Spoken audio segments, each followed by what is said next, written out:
Welcome to the SGV Master Key, a show where you will hear personal stories of triumph over failures and how others successfully navigated the unique landscape that is the San Gabriel Valley.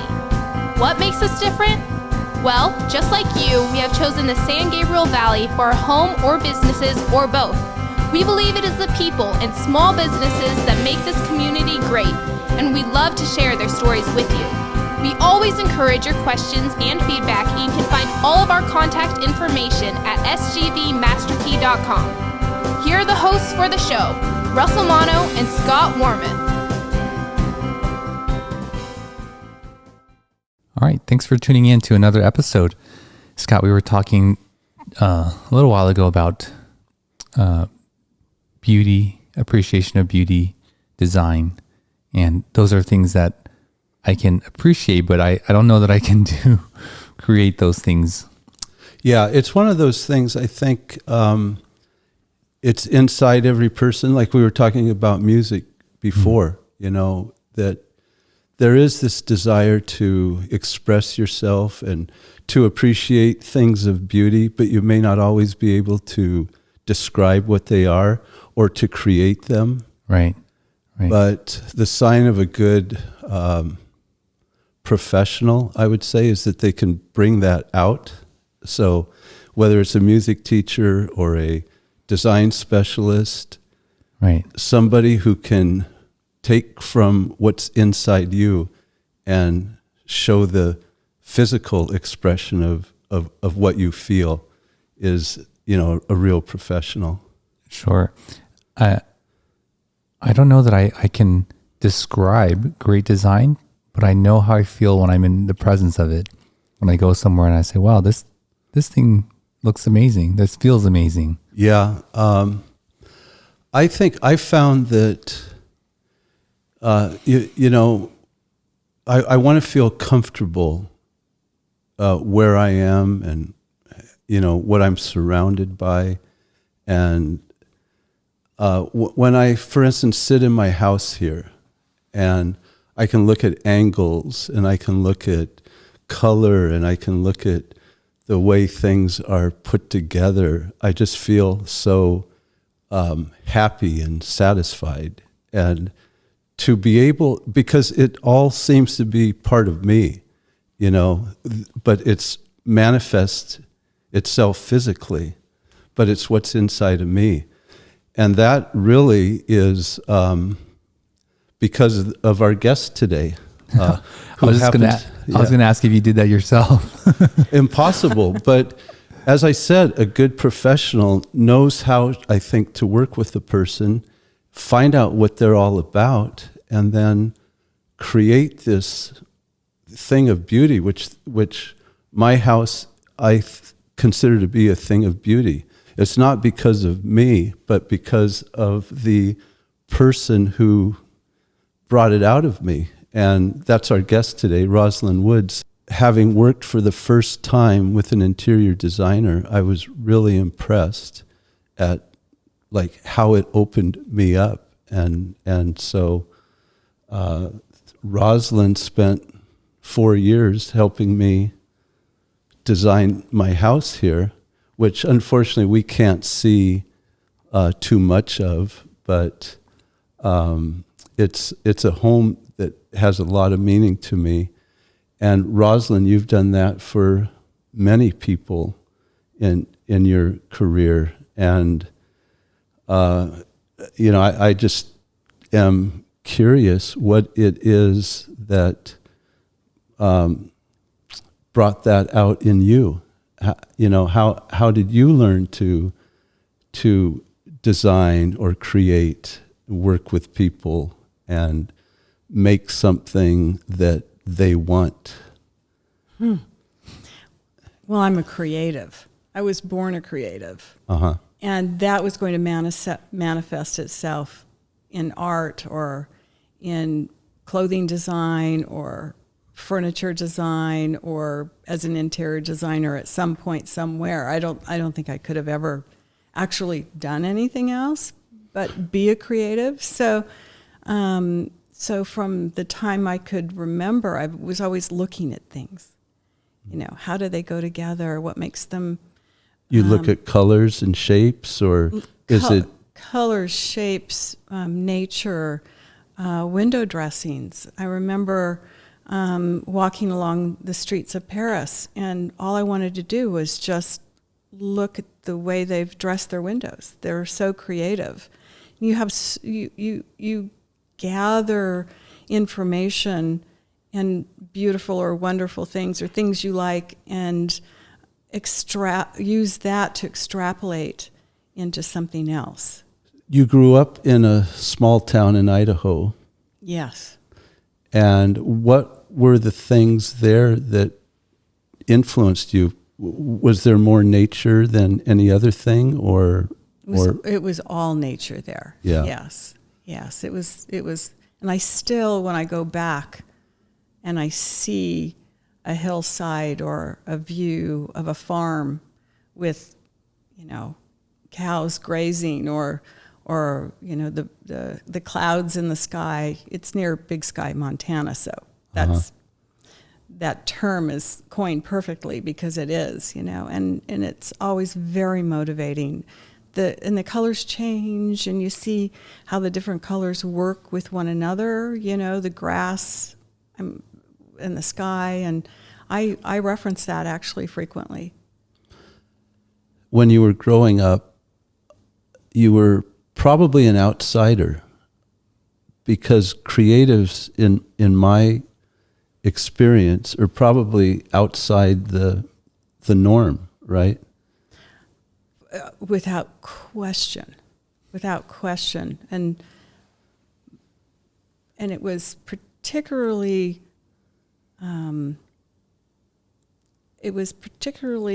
challenging because the small town I grew up in was all one faith.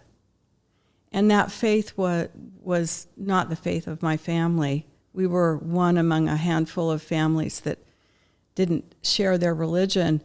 And their religion was a culture, and is a culture, and which is fine, until you're not part of that culture.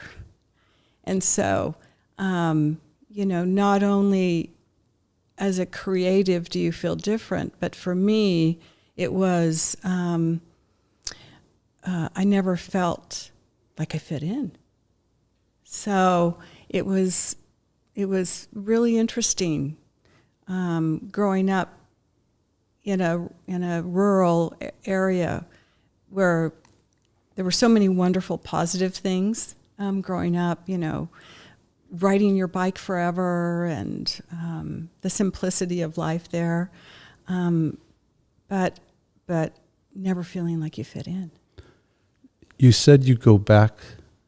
Do you go back to that same town, or just the general area? I drive through it and wave, and then I keep going.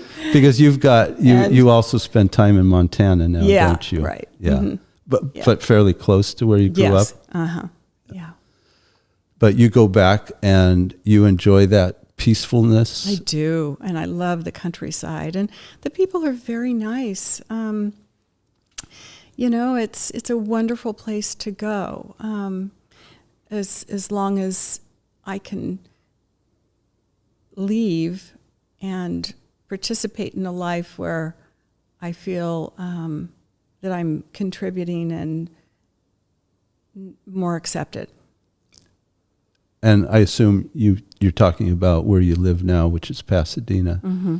But when you go back, are you a creative when you go back, or are you recharging or resting? Or there are two places I go to recharge, and as a creative, you have to, because at some point you just run out of ideas. You run out of the motivation to solve a problem or get excited about a new job or a new challenge, creatively. But the two places I go is our place in Montana and Paris, and they're huge. I am usually quite depleted when I reach either one of those two places, And then by the time I leave, I can't wait to get my hands on some project or another. So you go back to recharge, a place like Montana, but a place like Paris would seem to be not just a recharge, but you're deep in the middle of it right there as well in terms of the creative. And but can you find the same peacefulness in Paris that you do in Montana? No, Montana is a completely different. Somehow the end result of both places is the same, but in Montana, it's relaxing and you're in nature and you feel part of the earth. And I've always needed to feel part of the earth. In Paris, it's just a completely different experience. All I want to do is wander the streets when I'm there, because every time I turn around, there's another aha moment. Mm-hmm. And I save those up, and make reference to them a lot when I design. I like to go back to your statement about knowing this about you, the way you saw things from an early age, and I think you said that you couldn't do anything else. I think that's a pretty unique path for people to take, given that most people, maybe they go off to college and they're still trying to figure out what they want to do, and maybe even spend a decade or more doing something that they don't want to do, only to do something later on. So can you describe a little bit about what that's like growing up with this way of seeing things, this thing that eventually turned into your livelihood? Knowing that I needed to be creative was just an inner knowledge. I never knew I was going to be an interior designer, right? I just really enjoyed art classes in school and won all the art awards and received fulfillment every time I did something artistic, or I was a singer for a long time. And nothing made me happier than music and singing and performing. I did musical theater. And so that fulfillment, is motivating. When you participate in an activity that you really enjoy, you want to go back and do it again. So I was always trying to fish out more opportunities to be able to participate in something creative. And particularly in light of the fact that in a small town, knowing that I always felt different or always felt like I wasn't quite part of the scene, it was nice to be able to go to a place where you felt like you were fulfilled and being and contributing. How is it that you ended up in Los Angeles? I took every opportunity as a young adult to go out and see more of the world. And so every time I had a chance, and when I was growing up, that was a little difficult, but I remember one winter I was thumbing through a magazine, and in the back of the magazine there was an advertisement for a summer school in Hawaii. And somehow I conned my parents into letting me go to this summer school. And it changed my life. I was 15, and I'd never really traveled or been around much. And here I am in this place, in a dormitory filled with people who were from all walks of life, all different colors of skin, all different ways of thinking, all different cultures, and it was a culture shock for me to experience such breadth of diversity in this one place, and not to mention just the physicality of Hawaii versus a place in Idaho or Montana. Is that just that alone it was so different. They were so different from one another. So it was a wonderful experience, and it changed my life and motivated me to go out and try to see a lot more of the world, knowing that how much I loved experiencing the diversity of that first experience. Were your parents always supportive of your interest in art and creativity? Thank goodness. Wow. Always. Good. They always were. They just knew, they just let me be who I needed to be. It's very nice. That's not always the case, I think, nowadays, right? With art, everybody's pushing to pursue other things and kind of pushing art and music to the side. But it's so important. Yeah, which is, it's a shame. It's a shame because those are the things that are really, we're discussing today, actually, music and art and how these are in everybody. They're just part of everybody. And to be able to express them sort of makes life really worthwhile, right? Even, you don't have to be a professional, but just to, they're just part of your life. And yeah, and I think it's a shame that, a person would be forced to, find a job and their whole life is based on what kind of job they do or how much money do they make and completely overlooked the most important sort of complete part of life to me, which is this internal ability to critically think and to express, I guess. Rozalynn, you conned your parents into going to Hawaii. What happened after that? I went back, I graduated from high school, and I left that very summer again. And I went to Portland to another school. I used school sort of as a reason to travel. So I ended up going there. I ended up going to Miami to a school. I went back. I came here to USC, and really, it was an interesting thing. My first day on campus, I went into the musical theater department, and they were having an audition for Rocky Horror Picture Show. And I just auditioned because it was the first day, and I went to my comfort level, which was give me anything creative, and I had already done a lot of musical theater prior to that, and they cast me as Janet in Rocky Horror Picture Show. Now, mind you, I came from a small town. Nobody had ever heard of Rocky Horror Picture Show. And the minute that night they took the cast with John Houseman, I'll never forget it, and we went to the Midnight Theater to see Rocky Horror Picture Show, and I was mortified. You mean John Houseman was your Director. Colleague or director in Miami or USC? USC. Wow, that's John Houseman is a force. Trust me, I know.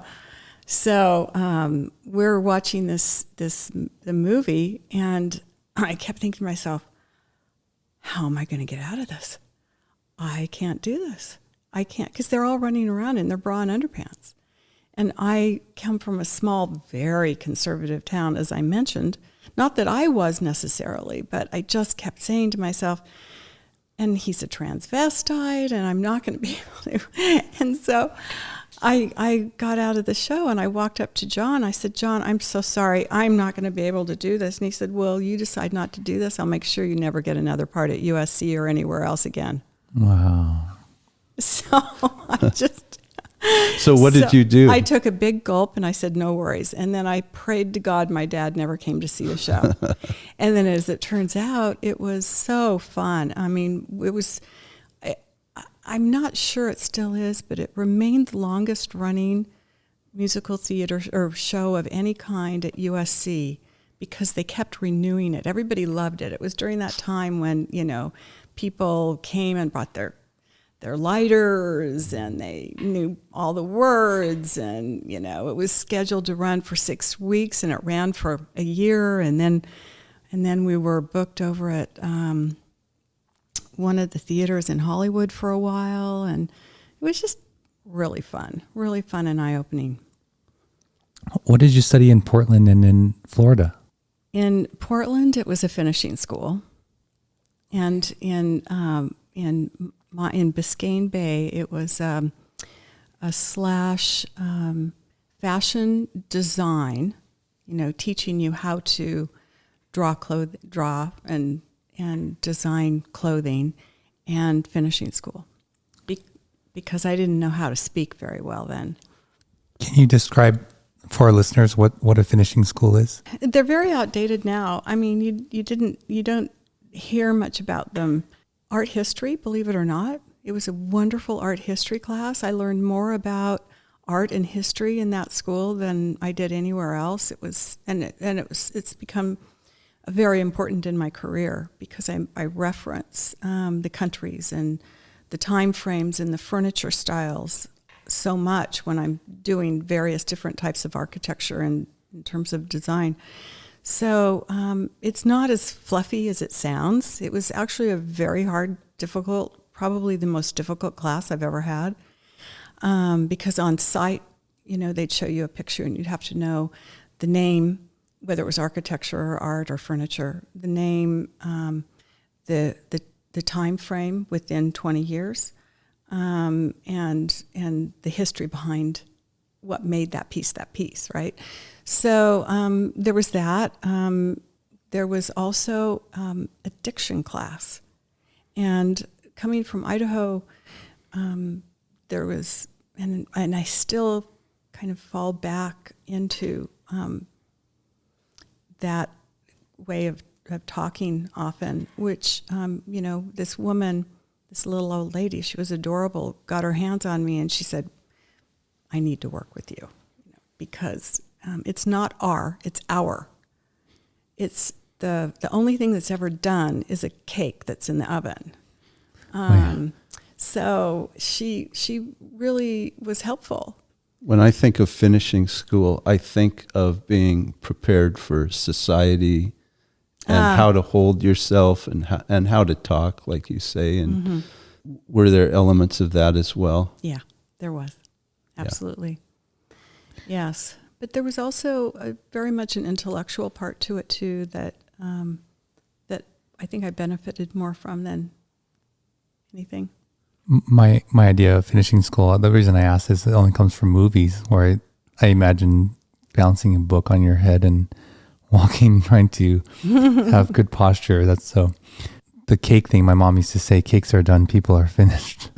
She used to tell me that all the time. Yeah, See? right. There you go. Yeah. So what did you do after USC? I became a buyer at a handbag buyer. And that was really fun because, I was part of the fashion scene and really loved that, loved walking into the stores and looking at the different fashions and helping contribute to that, and then I segued into interior design because I'd heard about Jody Greenwald at UCLA. She's not there. I think she's passed away. But she was very well known for her interior design classes. And I took classes from her and ended up starting an interior design business. What year was that?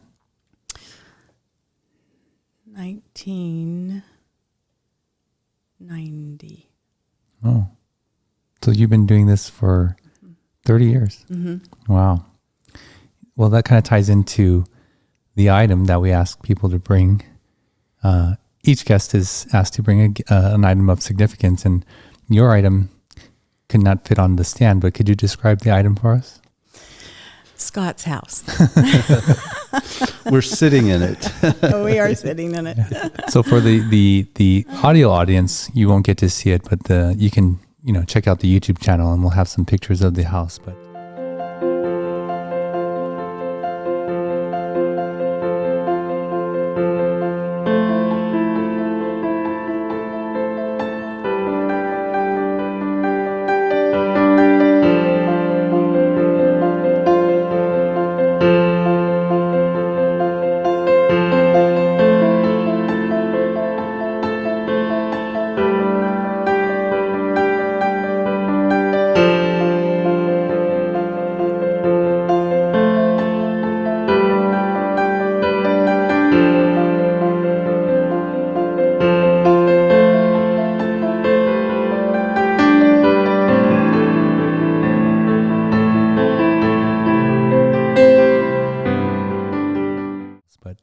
Why don't you describe, your experience in working with Scott in this house and its importance to you?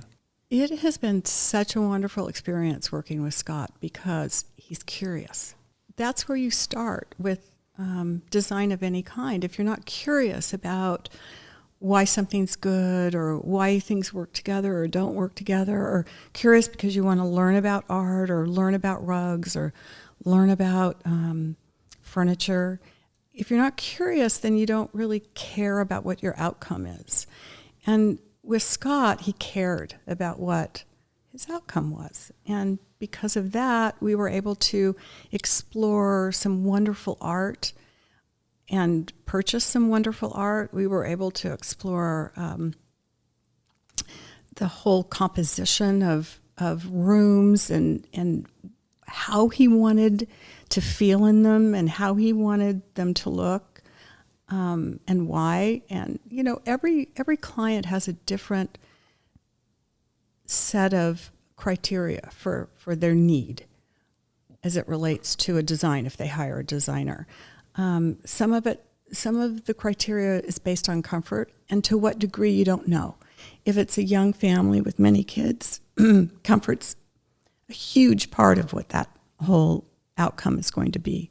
With Scott, it was more about the provenance of the art or the provenance of the pieces that he was buying. He wanted to know about them, and he wanted to know why did they look good together, and why is it, that, say, for instance, we were taking a look at some Roger Herman clay pieces as a collection, and, it motivated him to really sort of look into this particular ceramicist and why he was good, and it was exciting to explore all those things. Well, it was a very fun process for me because I always wanted to have something that really reflected me, but I never knew how to do that exactly. But I was able to learn from Rozalynn. The very first thing you taught me was, something I don't even remember now, but like there were 4 or 5 basic styles of design for a home, whether modern or traditional. I don't remember exactly what they're called, but so I had to kind of like look through and think through, what am I? And of course there's a little bit of me in like every kind of design, but what was the most, prevalent sense of me? And it took a while to get there. That's why it took 4 years, because Yes. in the beginning you were at one place. And then as you allowed yourself and us to explore other options and other looks and other, it's like wine, you the more you drink of the wine, the more you know about them and the more you know what you like. And Yeah. that's what happened with this design. Yeah, she would take me to the design center and, I would sit in a chair. I mean, I think I sat in every chair before I bought it, just Yeah. to make sure, that's how detailed it was. I mean, like this table I'm looking at, I went to New York to look at this table before I bought it. And, I know. Remember Maybelle? yes, Maybelle and was my Maybelle. mentor. Maybelle, yeah, talk about Maybelle, your mentor. Well, she's an art collector, or was an art collector. She passed away a year ago yesterday. And she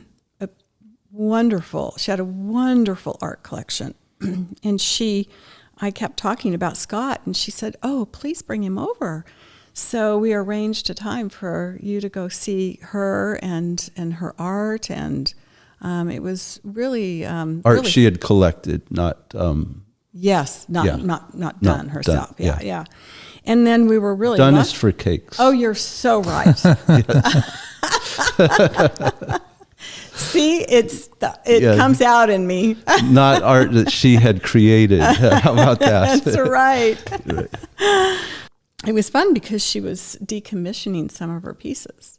And so we really had a wonderful time looking at our pieces and trying to determine what would look good in Scott's house and bringing them over and trying them in the space and learning about the different artists that you were But considering. Maybelle was a very important person to you in your life. Oh, yeah. How long did you know her? 35 years. Mm-hmm. And what did she do for you? Oh, that's a big question. Well, that's nothing. I once asked a scientist, how big is the universe? So that was a bigger question. He couldn't answer that. He couldn't? Okay, no. well, it's hard to answer this one, likely. She just taught me everything I know. I mean, well, I have two mentors, and she's one of them. And I graduated from Jody Greenwald's design program and then got an internship with Maybelle. And all I did was return fabrics and, help her, assist her in certain things. And as the years went by, that role slowly changed and I became her partner. So then we designed together, and then slowly she started to retire, and then suddenly my business became my business. So, but, we would go shopping for rugs for clients, and we'd look at 35 rugs, and she'd tell me why one was better than another, or why one would look better in someone's house, and she'd teach me the provenance of those rugs and of art and of furniture, be above and beyond anything you could ever learn in a classroom. Provenance is an important word that I learned from you pretty much. It's the story of something, whether it's a particular piece, how was it created, where was it created, as deep as you want to get, I suppose. Mm-hmm. I mean, it's a wonderful concept to think about, Mm-hmm. Well, it's an important concept when it comes to interior design because people talk about being eclectic. Well, there's bad eclectic and there's good eclectic. You have pieces in your house that come from different provenance, but some of them, not in this house, but some pieces don't necessarily like each other or go well together. And if you don't know the history and the provenance of things, you can't put them together so they work.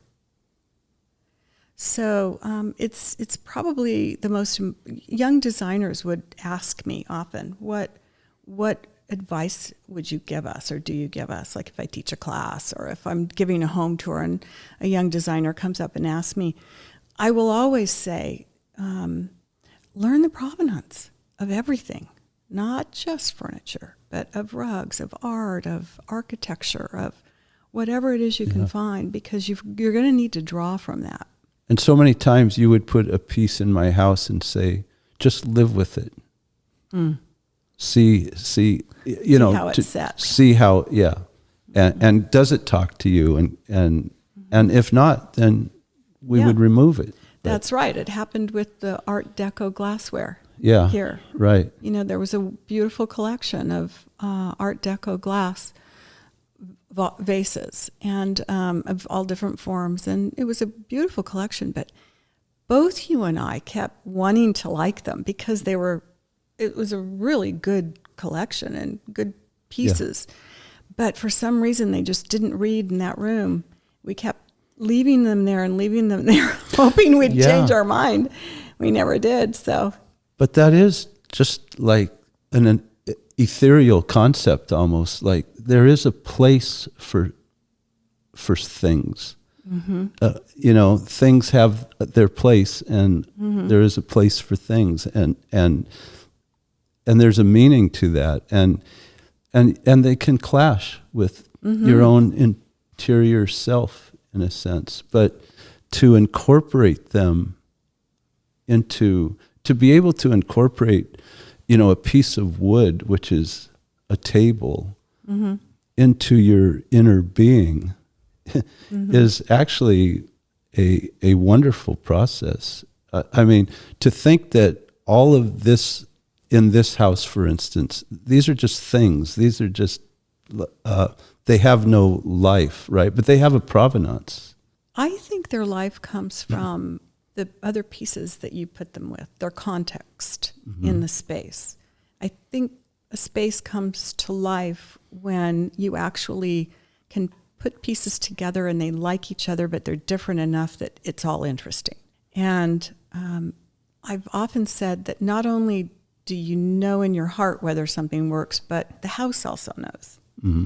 And the pieces around it also know. I don't know if you've ever noticed me bring something into your house and just go immediately, I'll say, oh my gosh, this doesn't work. Well, yeah, you knew immediate. And I'll say on some things, but not on everything. Not everything. Yeah. No. Eventually, where sometimes your head gets in the way, and you say, "I really, like we did with the Art Deco glass. I really, really, really want this to work. So let's, Yeah. Or sometimes, we leave it because it just needs to meld with things a little bit in our mind and in the house. And sometimes when you live with it for a while, it starts to make more sense. Well, I can say, these things that are just physical objects, in a sense, they created me. You created this home, and I was part of that. But in a sense, this home creates me too. It inspires, it reflects, and it sort of builds me in a way that I built it as well. Wow, that's beautiful. That's wonderful if that to makes hear. Sense. Yeah, right. It's really nice to hear that. So, things are not just like inanimate objects. They also reflect or create inspiration. Can you share with the listeners the process of when you have a new client? I'm more interested in exploring, how do you get out of them their vision? How do you get out of them how they envision something? That's always, I find, the hardest part, is to get out from someone's mind what they want. Well, the first thing I ask is, how did you find me and why did you decide to hire me? Because often they'll have seen my website or work I've done for someone else, and there's something that triggered in them, a comfort level enough to want to be able to pursue a conversation with me. And so once we do that, and I find out what it is they liked about what they saw, then that tells me a lot, because I work in a lot of different types of architecture, and so no house is ever really the same. And I can't approach every house the same because of the client and the architecture. So to hear what someone likes about my work tells me a lot about where they want to go with their job or with their room. And I always say it's never going to be the same, because every house is different. And so you're never going to find exactly what you like on my website, because this is going to be made just for you, and or created just for you. And so that's the first step. And then we look at the house and pay attention to the architecture. And there's so many beautiful forms of architecture in the San Gabriel Valley that alone is a pleasure. But once we do that, then I start asking the client questions like, the obvious questions, which would have been asked at the start, is, do you have a family? Do you have children? Do you work? How do you see yourself in a house? What kind of style were you thinking about for this house? And we have all those conversations. And then we start getting visual. And we have to get visual, because you can only take words so far. And then you have to add that visual in. And we'll do inspiration boards. So we'll pull photographs, and the clients will pull photographs of things that they like, and we get them all on boards. And I remember doing some for you, Scott. I remember, yeah. And there were some that you looked at immediately and said, no, I don't want to go that direction. And then some photographs you saw and you said, no, I really like this, or I really like this part of this. Yeah. And we were able to really build a picture based on conversations, architecture, needs, and what the client is liking in the visual boards. Well, that's really in depth. It's, multifaceted and trying to understand them from a lot of different points of view. And you've done, I know, a lot of prominent people, famous people, but you also did recently the Pasadena, the theater. What's it called? Pasadena Playhouse. Playhouse, yeah. Yeah. Yeah. So one of my clients was on the board, or actually president of the board of the Pasadena Playhouse, and his goal for his year of being president was to try to give some of the Pasadena Playhouse a facelift without losing the integrity of the architecture and all the history that building represents. So he called me, and I'd been looking for a way to give back without, it's really hard for a designer, unlike a doctor, say, to give back to the community or to people. And so I'd been looking for a venue for that. I had been talking to myself for 3 months about, okay, keep looking. How do you do this? Had I been a doctor, I would have joined the Doctors Without Borders. that one. But anyway, so I just said, Brad, it's just perfect. It's perfect timing. I would love to get involved, and it'll be my contribution to the Pasadena Playhouse in Pasadena. So How much time did you spend on that?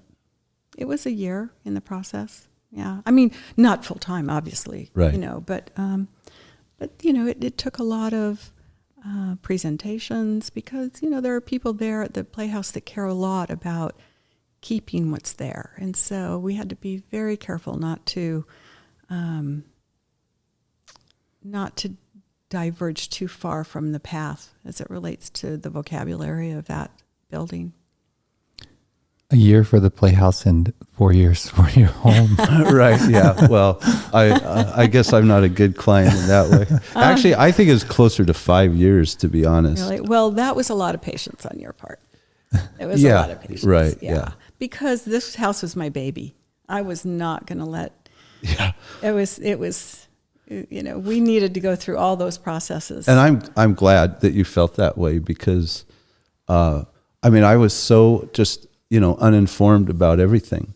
And then you were able to find a project that you could really invest yourself in. No kidding. Yeah. It's so true. You allowed that. So thank you so much. Yeah. It was really rewarding. It meant a lot to me.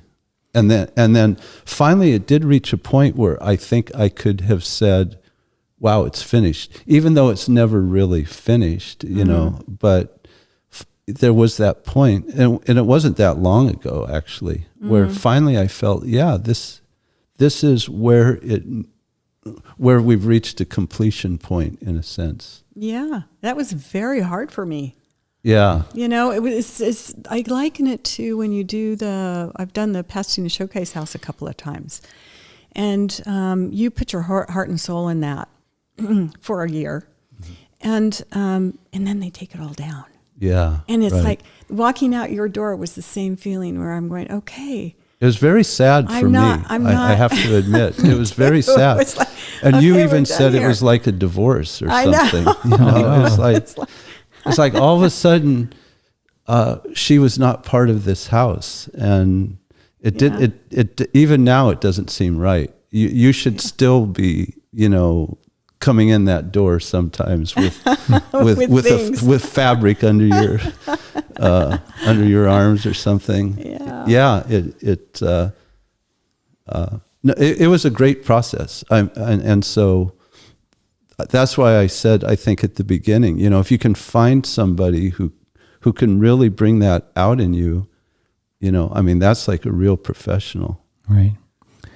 I'm curious if you have any stories of really difficult clients, and also to learn what is that moment for you that you really enjoy in what you do. But before then, let's take a quick break, and we'll be right back. The legal process can be intimidating.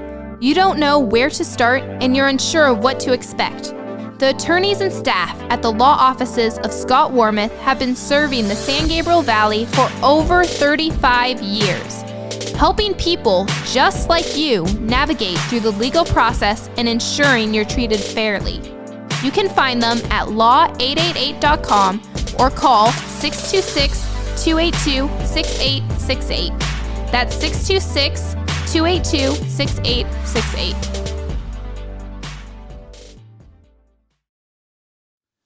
All right, we're back with Rozalynn Woods. Rozalynn, can you share any stories of the horror client or, just someone who was really difficult to work with? I can't imagine that you could avoid that.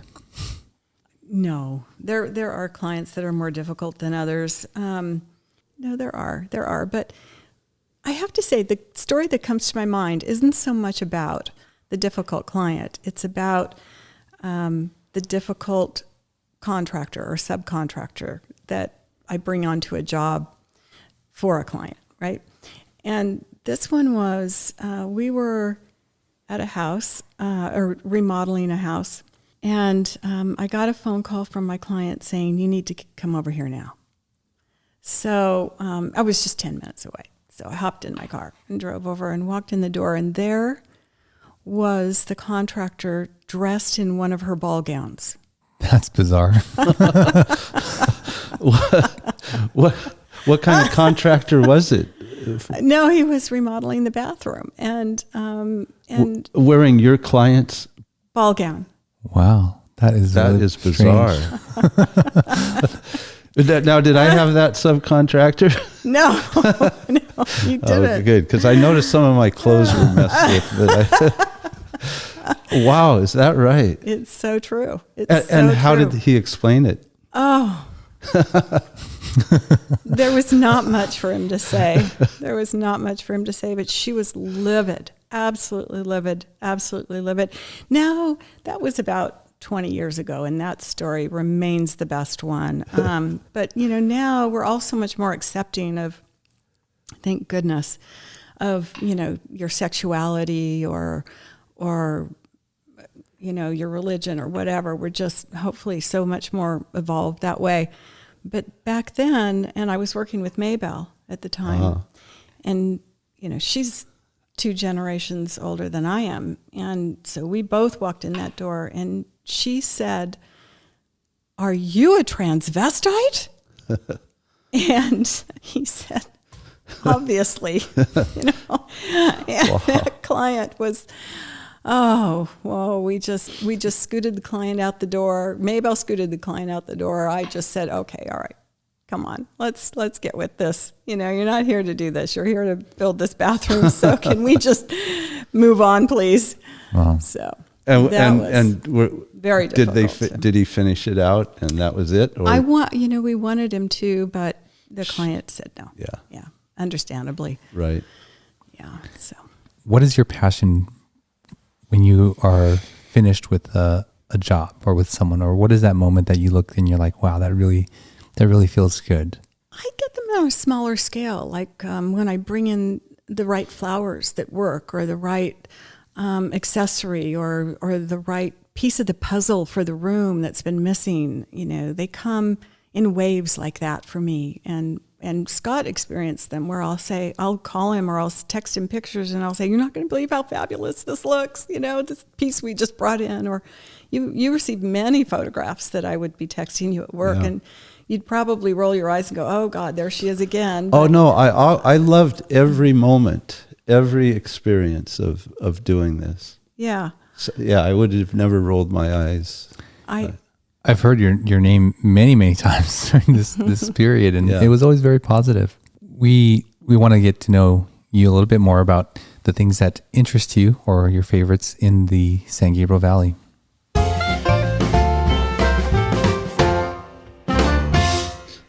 This portion we call SGV 3, we try to get 3 places or events, experiences that are important to you here in the San Gabriel Valley. Is there something that would be number one, or there must be a lot of different things you've experienced, but knowing me, you know what my answers are going to be.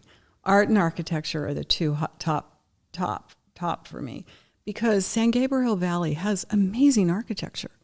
I mean, they have homes. I was just last week in a home built by Bob Ray Offenhauser. Oh my goodness sakes. It was fabulous. It was so beautiful, I didn't want to leave it. It was really, really well done, and not the type of home or architecture that you would find in a lot of places.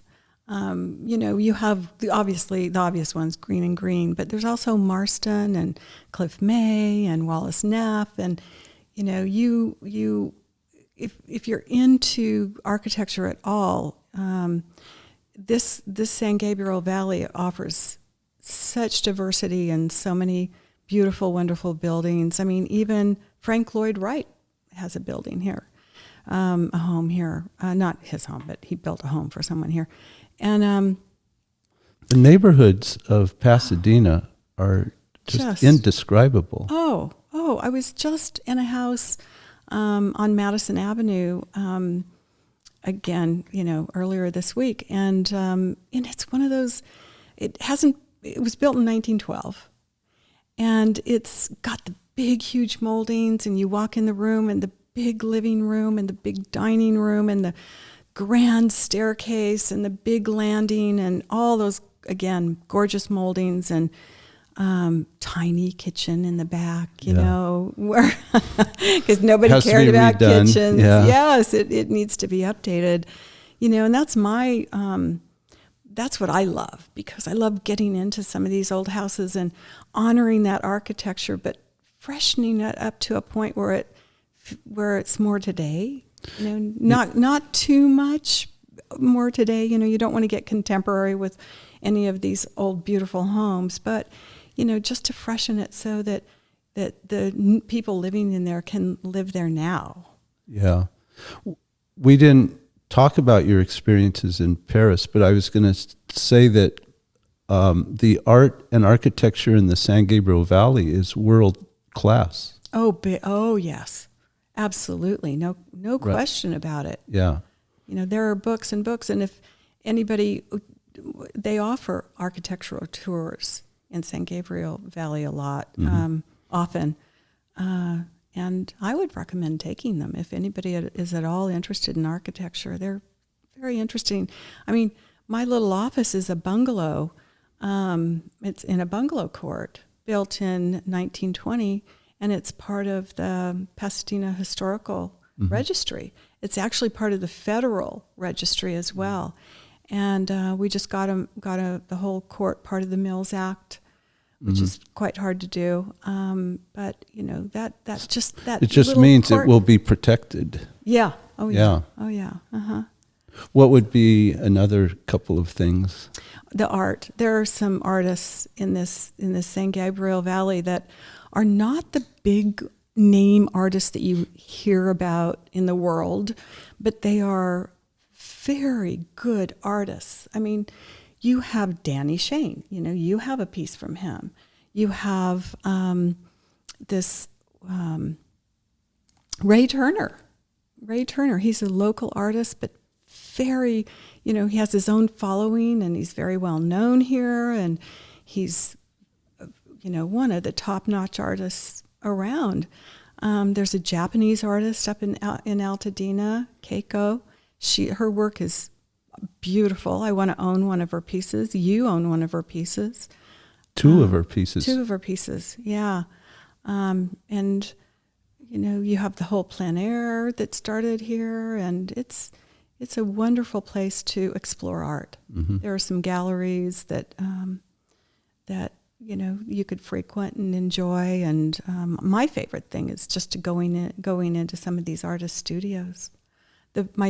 I just bought a piece because I couldn't resist. I had to have it because I think he's so up and coming.